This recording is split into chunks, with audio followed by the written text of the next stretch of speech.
এত সুন্দর ক্রিস্পি হয়েছে দেখো, এতটা সুন্দর ক্রিস্পি হয়েছে, মানে কি বলবো। শুধুমাত্র একটু ঘরে থাকা চিড়ে আর মুড়ি দিয়ে এরকম স্ন্যাক্স বানিয়ে আড্ডা জমিয়ে ফেলো।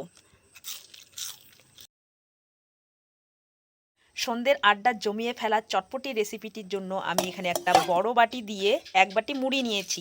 মুড়িটাকে বড় একটা পাত্রের মধ্যে নিয়ে নিচ্ছি। এবার মুড়িটার মধ্যে বেশ কিছুটা জল দিয়ে মুড়িটাকে একটু ভিজিয়ে রাখতে হবে। মুড়িটা এইভাবে একটু চটকে নিচ্ছি, তাহলে মুড়ির মধ্যে জলটা খুব ভালো করে ঢুকবে আর মুড়িটা ভিজতে খুব একটা সময় লাগবে না। আমি 10 মিনিটের মতো মুড়িটাকে জলের মধ্যে ভিজিয়ে রেখেছিলাম। মুড়িটা বেশ ভালো করে ভিজে গেছে। এবার একটা ছাঁকনির মধ্যে মুড়ির জলটাকে ছেঁকে নিতে হবে। আমি এখানে আমার পরিমাণ মতো মুড়ি নিয়ে নিয়েছি। তোমরা চাইলে কিন্তু পরিমাণটাকে বাড়িয়ে কমিয়ে নিয়ে নিতে পারো। এবার এখানে একটা বাটির মধ্যে আমি আগের থেকে 2 মুঠ, হাতের মাপ করে 2 মুঠ চিড়ে ভালো করে ধুয়ে নিয়ে ভিজিয়ে রেখেছি। একসঙ্গে করে নিয়ে একটা মিক্সির জারে নিয়ে খুব ভালো করে শুকনো অবস্থায় পেস্ট করে নেব। ভেজানো মুড়ি আর চিড়াটাকে পেস্ট করে এখানে নিয়ে নিচ্ছি, মানে বড় একটা পাত্রর মধ্যে। আগের থেকে একটা সেদ্ধ আলুর খোসা ছাড়িয়ে নিয়ে নিলাম। আলুটাকে বেশ ভালো করে হাতের সাহায্যে ম্যাশ করে নেব। হাতের সাহায্যে আলুটাকে ম্যাশ করে নিয়ে স্বাদ বুঝে দিয়ে দিতে হবে নুন। পরিমাণ বুঝে সামান্য হলুদ গুঁড়ো দিয়ে দিতে হবে। সব গোটা মশলা কাঠখোলায় ভেজে গুঁড়ো করে রেখেছিলাম, সেখান থেকেই বড় চামচের হাফ চামচ দিয়ে দিচ্ছি। দিয়ে দিচ্ছি সামান্য একটু চিলি ফ্লেক্স। ভাজা মশলার গুঁড়োটা দিলে না স্ন্যাক্সটা খেতে দারুণ ভালো লাগবে আর ফ্লেভারটাও খুবই সুন্দর বের হবে। 1 প্যাকেট দিয়ে দিচ্ছি ম্যাগি মশলা।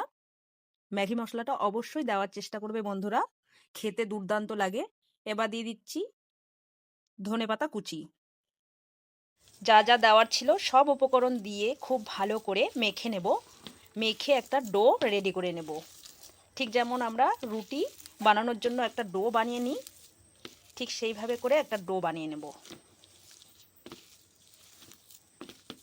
খুব ভালো করে না হাতের সাহায্যে মেখে নিয়েছি, কিন্তু আমার একটু কর্নফ্লাওয়ার দিলে মনে হচ্ছে খুব বেশি উপর থেকে ক্রাঞ্চি হবে আর মুচমুচে হবে, খেতে ভীষণ ভালো লাগবে। এবার ভালো করে আরও একবার মেখে নেব কর্নফ্লাওয়ারের সঙ্গে। আজকে স্ন্যাক্সটা কিন্তু হেভি হতে চলেছে, দারুণ দারুণ। মেখে একটা ডো বানিয়ে নিয়েছি, এই যে দেখো।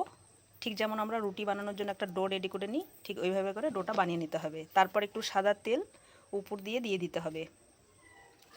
তারপরে ছোট্ট ছোট্ট করে লেচি বানিয়ে নেব। একটা লেচি কেটে নেব ডোটার থেকে। লেচিটাকে একটু লম্বা করে শেপটা দিয়ে দিয়েছি। আর এই যে এইটুকু করে লেচি আমি কেটে নেব। লুচির থেকেও কিন্তু ছোট হবে লেচিটা। এবার 2 হাতের সাহায্যে এইভাবে করে ঘুরিয়ে নিয়ে এই যে আঙুলের সাহায্যে ঘুরিয়ে ঘুরিয়ে এইভাবে করে স্ন্যাক্সগুলোকে রেডি করে নিতে হবে। এইভাবে করে সবগুলো আমি রেডি করে নেব।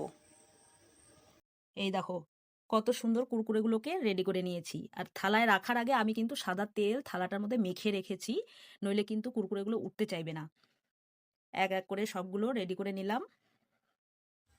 গ্যাসে কড়াই বসিয়ে দিয়ে সাদা তেল দিয়েছি। সাদা তেলটা ভালো করে গরম করে নিয়েছি। এই সময় গ্যাসের ফ্লেমটাকে লো টু মিডিয়ামে রেখে এক এক করে কুরকুরেগুলো সব ছেড়ে দেবো।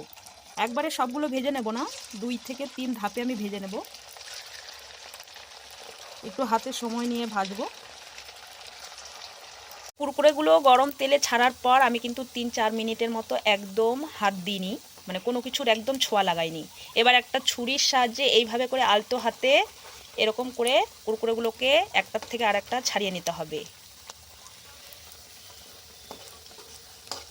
হাতে একটু সময় নিয়ে বেশ সুন্দর করে কুরকুরেগুলোকে ভেজে নিয়েছি। এবার তুলে নেব। বাকি কুরকুরেগুলোকেও একই রকম করে ভেজে নেব।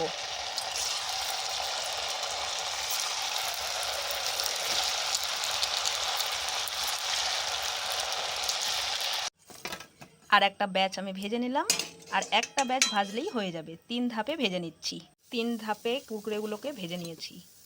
সবগুলো কুরকুরে দেখো কত সুন্দর ক্রিস্পি হয়েছে।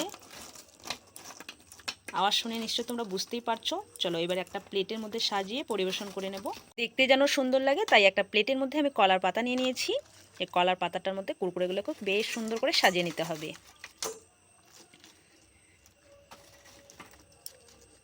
এবার নিয়ে নিতে হবে সস। তোমরা এর মধ্যে যে কোনো চাটনি, বাদামের চাটনি, ধনেপাতার চাটনি নিয়ে নিতে পারো।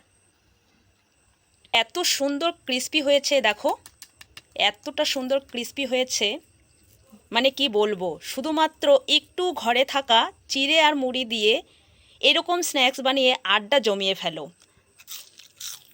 খেতে ভীষণ অসাধারণ খেতে। একবার শুধু বন্ধুরা বানিয়ে দেখো। একদম কম উপকরণে কম সময়ে হয়ে যায়, খুব একটা বেশি ঝঞ্ঝাটও নেই। কেউ কিছু মনে করো না। খেতে খেতে বিদায় নিচ্ছি। চিড়ে মুড়ির স্ন্যাক্সের রেসিপি তোমাদের কেমন লাগলো কমেন্টস করে জানাতে একেবারেই ভুলবে না। চলো আজকের মতো ভিডিওটা এখানেই শেষ করছি। আবার দেখা হচ্ছে নতুন রেসিপির সঙ্গে। তোমরা ভালো থেকো, সুস্থ থেকো।